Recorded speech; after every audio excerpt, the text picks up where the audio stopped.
পঞ্চম শ্রেণীর বাংলা ক্লাসে সকলকে স্বাগত। আজকে আমি তোমাদের একটি কবিতা পড়াবো। কবিতাটার নাম হচ্ছে দারোগা বাবু এবং হাবু। কবি হলেন ভবানীপ্রসাদ মজুমদার। তো কবি ভবানীপ্রসাদ মজুমদার শিশুদের জন্যই লিখতেন এবং তার নানান রকম ছড়া রয়েছে। তার আরেকটি ছড়া খোকার বুদ্ধি দেখবে তোমাদের বইয়ের 15 পাতায় দেয়া আছে মিলিয়ে পড়ার জন্য। ভবানীপ্রসাদ মজুমদার বাংলা শিশু সাহিত্যে বিশেষ করে ছোটদের ছড়া কবিতার জগতে অত্যন্ত পরিচিত। তার লেখা মজাদার, তবে তার লেখার বিষয়েও থাকে বেশ ঢের। তার উল্লেখযোগ্য গ্রন্থের মধ্যে রয়েছে মজার ছড়া, নাম তার সুকুমার। তার লেখার স্বীকৃতি হিসাবে পেয়েছেন সুকুমার রায় শতবার্ষিকী পুরস্কার, সত্যজিৎ রায় পুরস্কার, শিশু সাহিত্য পরিষদ পুরস্কার, পশ্চিমবঙ্গ বাংলা একাডেমি প্রদত্ত অভিজ্ঞান স্মারক ছড়া সাহিত্য পুরস্কার ছাড়াও বিভিন্ন প্রতিষ্ঠানে প্রায় শতাধিক পুরস্কার। এখনো পর্যন্ত সহজ কথায় সরল ছন্দে বিচিত্র বিষয়ে 16,000-এরও বেশি ছড়া লিখেছেন। তো এই কবি ভবানীপ্রসাদ মজুমদারের একটি বিচিত্র কবিতা, মানে বিচিত্র বিষয় নিয়ে লেখা একটি কবিতা এবং সহজ কথায় সরল ভাষায় যে কবিতাটির নাম হচ্ছে দারোগা বাবু এবং হাবু। নতুন বই পেয়ে নিশ্চয়ই অনেকেই এই কবিতাটা রিডিং করে নিয়েছে এবং নিশ্চয়ই খুব মজা লেগেছে। আমি কবিতাটা আরেকবার একটু পড়ে শোনাচ্ছি তোমাদের। থানায় গিয়ে সেদিন ভোরে বললে কেঁদেই হাবু, নালিশ আমার মন দিয়ে খুব শুনুন বড়বাবু। হাবু ছেলের নাম, সে থানায় গেছে এবং দারোগা বাবুকে একটি নালিশ করতে গেছে। তার খুবই গুরুতর একটি বিষয় নিয়ে নালিশ করার আছে। চারজন ভাই আমরা, তাহলে হাবুরা কয় ভাই? 4 ভাই। চারজন ভাই আমরা একটা ঘরেই থাকি, দুঃখে আমি সারাদিন রাত ভগবানকেই ডাকি। 4 ভাইয়ের সঙ্গে থাকতে গিয়ে হাবুর দুঃখের কারণ কি জানা যাক। বর্দা ঘরেই 7টা বেড়াল, পোষেন ছোট বড়। তাহলে বর্দা পোষেন কটা বেড়াল? 7টা। 7টি বিড়াল, তাই না?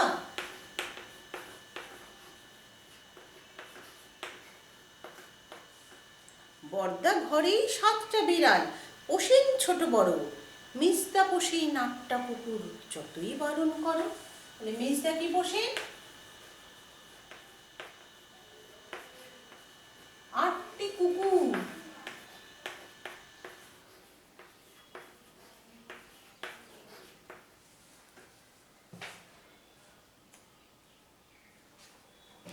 সেজদা পাগল 10টা ছাগল, রাখেন ঘরেই বেঁধে।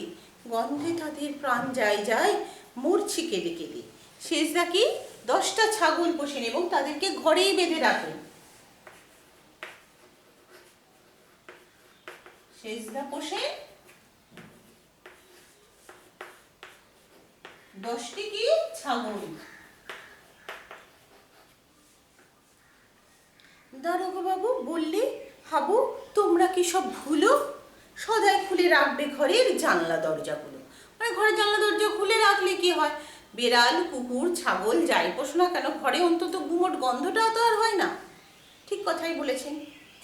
কিন্তু শুনেই হাবু বেজায় কাবু, বললে করুণ সুরে, মানে খুব দুঃখিত সুরে হাবু তখন বলছে, 150 পোষা পায়রা আমার যাবেই যে শহরে। তাহলে হাবু কটা জিনিস পোষে? 150 খানা কি পায়রা। তাহলে ছোট ছেলে হাবু সে কি করে, কি পোষে? ছোট ভাই হাবু 150, 150টি পায়রা পোষে।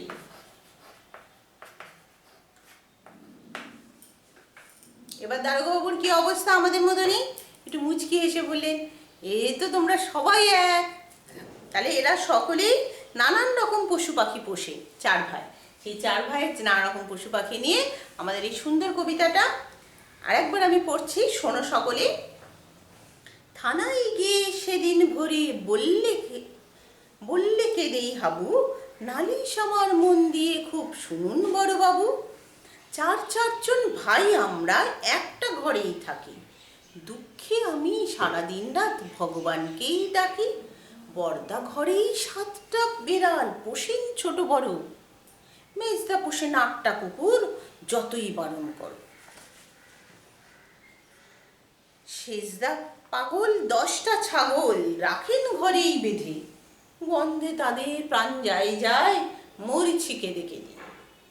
দারোগাবাবু বললেন, হাবু তোমরা কি সব ভুলো, সদাই খুলে রাখবে ঘরের জানলা দরজাগুলো। শুনেই হাবু বেজায় কাবু বললে করুণ সুরে, 150 পোষা পায়রা আমার যাবেই যে সবরে। তাহলে আমাদের কবিতাটা পড়া হয়ে গেল। এবার আমরা প্রশ্ন উত্তরের দিকে আসি, অর্থাৎ হাতে কলমে যেগুলো রয়েছে সেগুলোতে চলে আসি। পৃষ্ঠা নম্বর হচ্ছে 13। তাতে 1 নম্বর প্রশ্ন কি বলা হয়েছে, ঠিক কথাটি বেছে নিয়ে বাক্যটি আবার লেখো। হাবু থানায় গিয়েছিল কি করতে? অভিযোগ জানাতে। বাড়িতে পোষা হয় এমন পাখির মধ্যে পড়ে না কোনটা? টিয়া, পায়রা, ময়না, কোকিলের মধ্যে কোকিলকে বাড়িতে পোষা হয় না। হাবু তার দাদাদের মোট পশু পাখির সংখ্যা আমরা এটা যোগ করে নিই। কতগুলো হচ্ছে? 8 আর 7 কত হয়? 15। 15 × 5 হাতে থাকলো 1, 5 আর 1 6, 6 আর 1 7, আবার 1 করতে 1, 175টি পশু পাখি, তাই না? তাহলে হাবুদের বাড়িতে মোট পশু পাখির সংখ্যা পোষা হলো 175টি। আচ্ছা, এখানে শব্দার্থ দেওয়া আছে, তোমরা শব্দার্থগুলো মুখস্থ করে নেবে। ক স্তম্ভের সঙ্গে খ স্তম্ভকে মিলিয়ে নাও, এখানেও শব্দার্থ ধরনেরই আছে। নালিশ কি হবে? অভিযোগ। বারণ মানে হচ্ছে নিষেধ। পাগল মানে উন্মাদ। সদাই মানে সবসময়, সর্বদা। কাবু মানে হচ্ছে কাহিনী। হয়ে গেল। শব্দচুরি থেকে বিশেষ্য বিশেষণ আলাদা করে নিয়ে লেখো, 3 নম্বর প্রশ্ন। আচ্ছা, বিশেষ্য মানে যার দ্বারা কোনো কিছুর নাম বোঝায়, কোনো ব্যক্তির নাম হতে পারে, কোনো বস্তুর নাম হতে পারে, কোনো জাতি নাম হতে পারে। হ্যাঁ, তো এখানে পায়রা বিশেষ্য পদ, করুণ বিশেষ্য নয়, করুণ বিশেষণ পদ। আচ্ছা, 4 জন বিশেষ্য পদ, থানা বিশেষ্য পদ, বড়বাবু বিশেষ্য পদ। আর বিশেষণ কি হবে? কাবু, খুব, নালিশ বিশেষ্য পদ। নালিশ বিশেষ্য পদ হবে, আর বিশেষণ পদ হবে কাবু, খুব, করুণ, পোষা, দুঃখ। আচ্ছা, কেঁদে কেঁদে এইরকম একই শব্দকে পাশাপাশি দুবার ব্যবহার করে নতুন 5টি শব্দ তৈরি করতে বলা হয়েছে। আচ্ছা, কেঁদে কেঁদে, হেসে হেসে, বলে বলে, লাফাতে লাফাতে, বকতে বকতে, গড়াতে গড়াতে, পড়তে পড়তে, ইত্যাদি ইত্যাদি। আমরা অনেক কিছুই বানাতে পারি, আমরা বানিয়ে নিতে পারবো। ক্রিয়ার নিচে দাগ দাও।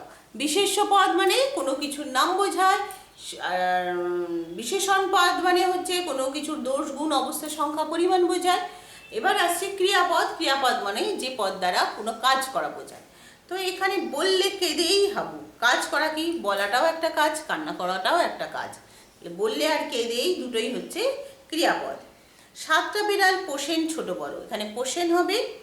বললে করুণ সুরে, বললে হচ্ছে ক্রিয়াপদ। যাবেই যে সব উড়ে, তাহলে যাবেই আর উড়ে। ভগবানকেই ডাকি, ডাকি হচ্ছে ক্রিয়াপদ। এরপরে আসছি বাক্য রচনা। বাক্য রচনাগুলো তোমরা নিজেরা করবে, কারণ স্বরচিত বাক্য রচনা সবচেয়ে ভালো। খেয়াল রাখবে বইয়ের গল্প বা কবিতা থেকে সেটা যেন পুনরায় না বলা হয়ে থাকে। হ্যাঁ, সেটা খেয়াল রাখবে। আচ্ছা, 7 নম্বরে হচ্ছে ঘটনার ক্রম অনুযায়ী বাক্যগুলোকে সাজিয়ে নিতে বলা হয়েছে। তাহলে ঘটনার ক্রম অনুযায়ী বাক্যগুলো অবশ্যই তোমরা নিজেরাই সাজাবে। কি করে সাজাবে? কবিতাটা ভালো করে বলবে, পড়বে, পড়লে ঠিক নিজেরা পারবে।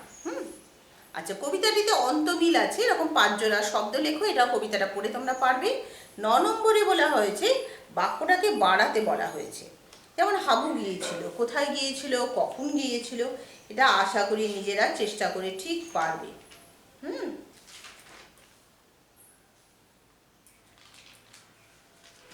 কোথায় গিয়েছিল, কখন গিয়েছিল। তাহলে হাবু কোথায় গিয়েছিল? থানায় গিয়েছিল। কখন গিয়েছিল? ভোরে। তাহলে আমরা এভাবে লিখি, হাবু থানায় ভোরে গিয়েছিল। বাক্যটা বাড়লো। ঠিক এইভাবে বাকি 5টাও করে নেবে, এবার ভবানীপ্রসাদ মজুমদার সম্পর্কে কয়েকটি প্রশ্ন দেওয়া আছে। ছোটদের জন্য ছড়া লিখেছেন এমন দুজন কবির নাম লেখো। সুকুমার রায়, রবীন্দ্রনাথ ঠাকুর।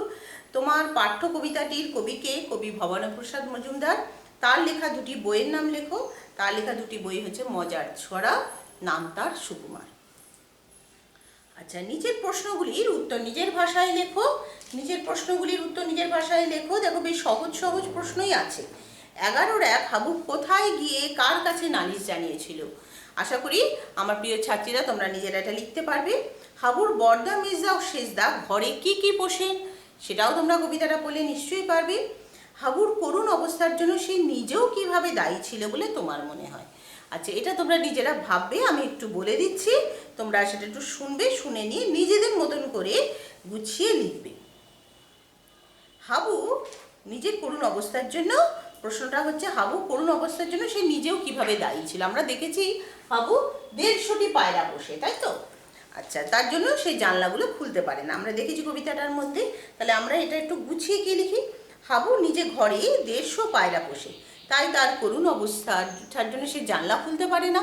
ফলে কি ঘরে কুকুর, বিড়াল, ছাগল এবং পায়রা, এই এতগুলো জীবজন্তু, সব মোট 175টি জীবজন্তু ঘরে থাকলে তাহলে খুবই দুরবস্থা হয়। তাহলে হাবুর বর্দা, মেজদা, সেজদা যেরকম বিভিন্ন পশু পোষেন এবং হাবু এবং 150টি পায়রা পোষে, তার জন্যই হাবুর এই করুণ অবস্থার জন্য হাবু নিজেও কিছুটা দায়ী।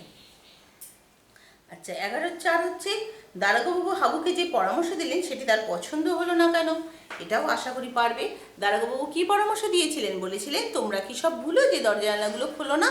তাহলে দারোগাবাবু পরামর্শ দিয়েছিলেন ঘরের দরজা জানলাগুলো যেন সবসময় খোলা থাকে। কিন্তু হাবুর তো এই কথা পছন্দ হয়নি। তার কারণ হাবু নিজে 150টি পায়রা পোষে, জানলা খুলে রাখলে পায়রাগুলো কি আর ঘরে থাকবে? তারা তো মুক্ত আকাশে উড়ে চলে যাবে। তাই হাবুর এই পরামর্শ পছন্দ হয়নি। আচ্ছা, এরপরের প্রশ্ন, তোমার পোষা, হ্যাঁ, দারোগাবুর কাছে হাবু যে তার দুঃখের বিবরণ দিয়েছিল তার নিজের ভাষায় লেখো। আশা করি সকলে পারবে, তবু আমি একবার বলছি, তোমরা শুনে নাও, লিখবে কিন্তু নিজেদের মতন করে গুছিয়ে।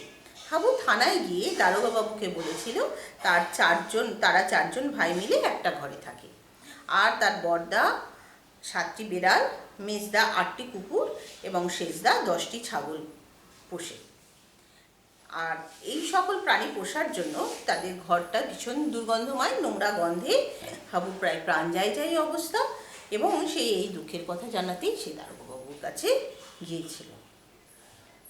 ঠিক আছে, তোমরা সকলে ভালো থেকো। 11-6 যে প্রশ্নটি আছে সেটি সম্পর্কে তোমরা একটা চিঠি লিখবে তোমার কোনো বন্ধুকে, লিখে জানা দেবে তুমি কোন পাখি পুষতে চাও বা কোনো প্রাণী পুষতে চাও কি না।